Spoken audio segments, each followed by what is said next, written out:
Dalam nama Bapa dan Putra dan Roh Kudus. Amin.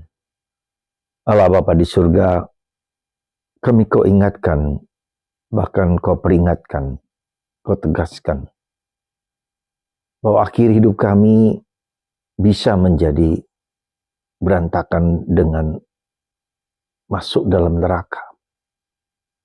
Kalau kami tidak memperhatikan perbuatan-perbuatan baik yang kami harus lakukan. Bantu kami ya Bapa, bahwa perbuatan kamilah yang menghukum kami sendiri, atau yang membangkitkan kebaikan dalam diri kami. Terpujilah namamu kini dan sepanjang segala masa. Amin. Para saudara, mungkin kita perlu juga diingatkan, mungkin diperingatkan juga, bahwa perbuatan-perbuatan kita itu mempunyai dampak, akibat, mempunyai dampak yang baik atau tidak baik. Yang tidak baik itu bisa membawa kita kepada kehidupan yang mengerikan, yaitu neraka, di mana api tak akan padam, di mana ngengat ulat tak akan habis-habisnya. Dan itu akan menghancurkan, dan suatu gambaran yang sangat mengerikan, di mana kita mengalami penderitaan yang dahsyat, yang tak habis-habisnya. Dan itulah dikatakan oleh Yesus bahwa neraka, orang yang membuat skandal, yang membuat batu sandungan bagi orang lain, orang yang jahat, yang tak mau, yang sengaja, dengan sengaja memberikan skandal bagi orang lain. Ya. Terutama yang yang membuat kejahatan bagi anak-anak kecil. Ya. Tidak memberi teladan yang baik sebagai orang tua, sebagai romo, sebagai brother, sister, kepada siapa saja. Kita sebagai orang tua harus memberi teladan yang baik kepada anak-anak kita. Menanamkan nilai-nilai yang baik pada anak-anak kita. Dan ini tanggung jawab kita sebagai orang tua, orang dewasa, untuk menanamkan nilai-nilai kebaikan kepada anak kita. Bahkan dikatakan Yesus, seandainya kamu memberi air secangkir saja kepada orang lain, kamu akan diperhitungkan oleh Tuhan. Coba lihat. Jadi betapa penting dan dahsyatnya kita berbuat baik. Betapa diingatkan, betapa juga kita ketika kita menimbulkan penderitaan bagi anak-anak kita, bagi keluarga kita, itu akan menimbulkan perbuatan yang dahsyat, ya, akibat yang dahsyat bagi kita. Yesus mengatakan dalam Injil hari ini. Maka kita katakanlah ada dua hal yang penting yang mau kita sadari. Pertama, kita harus berbuat baik. Roh kebaikan harus muncul dalam diri kita, apapun juga, kepada siapapun juga, terutama kepada anggota keluarga kita masing-masing di rumah. Bagaimana keluarga kita menjadi keluarga yang damai, sejahtera, suami istri yang bertanggung jawab atas hidup dan anak, ya, dan juga mendidik anak-anak dengan nilai-nilai yang baik sejak awal, sejak dalam kandungan ibu bahkan, ya.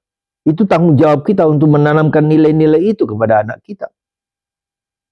Dan yang kedua, kita ingat bahwa yang kita cari itu adalah emas kekekalan. Yang kita cari itu adalah kekayaan yang kekal, yang abadi. Bukan kekayaan duniawi yang hancur lebur ketika kita mati, nggak ada.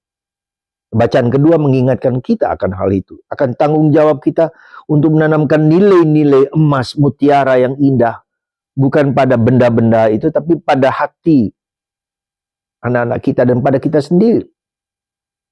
Para saudara, beberapa hari yang lalu datanglah seorang ibu dengan seorang anak kelas 4 SD dan datang kepada saya dengan menangis, sungguh-sungguh menangis, sedih, menceritakan bagaimana sikap suaminya yang hancur lebur karena judi online.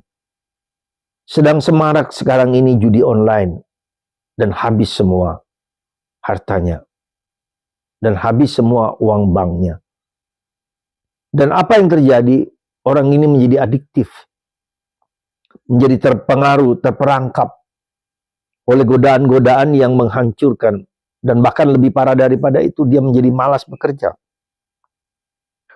Anda tahu, saya merasa, boleh katakan bahwa judi online adalah tantangan godaan kita yang sekarang ini sedang sangat-sangat marak.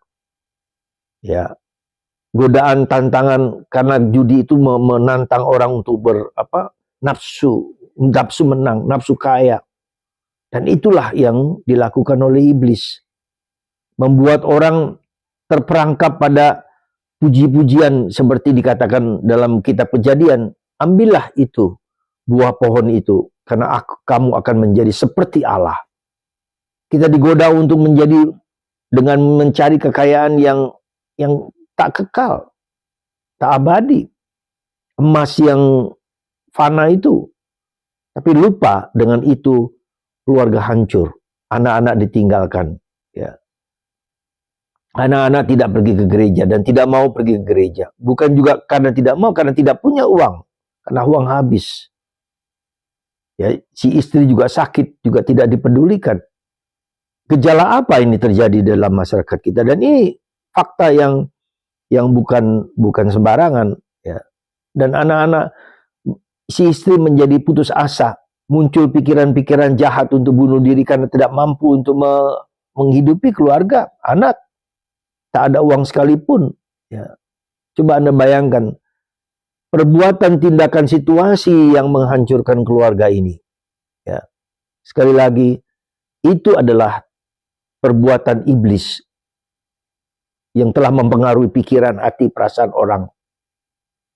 Karena itu, maka saudaraku terkasih dalam Kristus, ada satu hal yang penting menurut saya yang harus kita lakukan supaya hidup keluarga kita damai, sentosa.